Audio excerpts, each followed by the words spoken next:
When we look at mentoring, especially because it's more common in business language, we talk about, mentoring our younger folks, our younger talent coming in, whether it's for the job or really how to be in a professional environment. Thank you, COVID. Um, but mentoring is really across the arc of your entire career.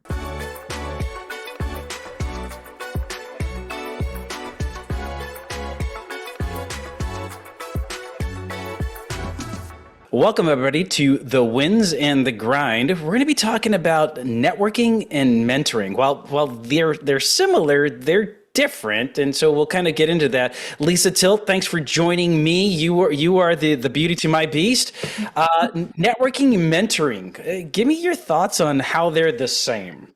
How they're the same. They're the same because really both of them are about having a conversation. No matter what format you're walking into, no matter if it's on video, in person, over coffee, a room of 100 people, I think it's important to really sort of approach both as what each person brings and is a responsibility to bring to the conversation. And then you build from there. And we'll get into this in the breakdown of mentoring and networking. But the idea that I want to play, and I 100% agree with you, the idea that I want to kind of talk through is my network is the people that I have crossed paths with over a period of time. And in this case, it'll be my career that we're kind of referring to. And then mentoring, I actually didn't know how to do it when I first started doing it. And so we'll kind of double click into that when we start talking about mentoring. Now, these two things are drastically different. You kind of go about them with a different mindset. How are they different, Lisa? They're different because a mentoring relationship, I would say, and then of course I want to hear your take on it too, but for mentoring, it is a more committed relationship, I guess, maybe.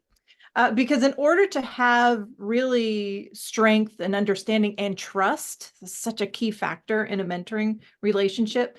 That takes time. It takes time to build. We're all humans, kind of what is that interaction and sort of trust to build. The networking, I would say, can be more transactional. Now, networking could lead to mentoring and all of those important things, but I would say they're quite different in terms of how they are operationalized.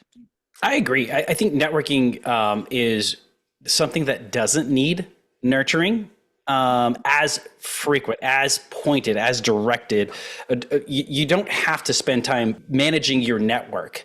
It's people that you come across, maybe something happens and, you pick up the phone or you run into them or you cross paths, throughout your career, so it kind of happens for networking. And I 100% agree with you.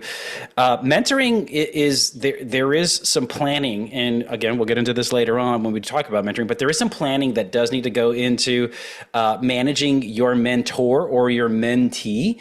And then also, I actually had a discussion with somebody where they had to kind of stop with a mentor only because of the fact that they had so many, right? And so there is that dynamic. So on that note, Lisa, give me an example of mentoring that you have seen throughout your career.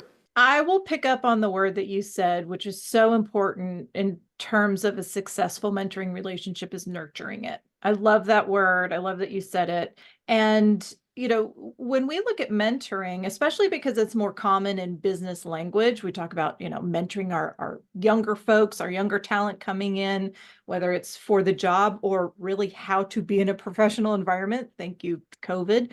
But mentoring is really across the arc of your entire career, because then you start out as a mentee, but then maybe at a young age you're a mentor to a college soon to be graduate of how to even get a job. So you can be a mentor and a mentee as sort of throughout your whole life once you start sort of in that professional realm.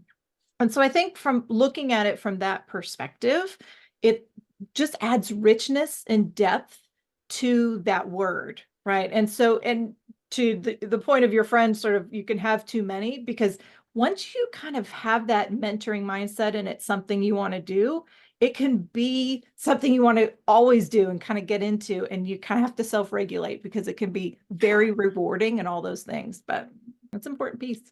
So I want to give an example about networking. And what I love about networking is the fact that I like to play with it to establish my brand. And maybe it's I practice introducing myself while I'm meeting people, or maybe I have other people introduce me just so that way I can hear what they think I represent.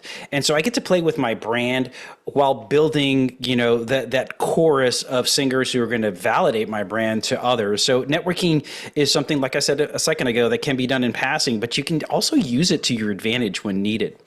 And throughout the rest of the session, we're going to talk about networking next, and then we're going to follow it up with mentoring. And then, of course, we're going to give you some tips and tricks and some ideas that we've built throughout our 20 plus year career. We're not going to say exactly how long we've been doing this thing, but 20 plus years in our businesses. We'll kind of give you some tips and tricks, and stay tuned for the next episode of The Wins and the Grind.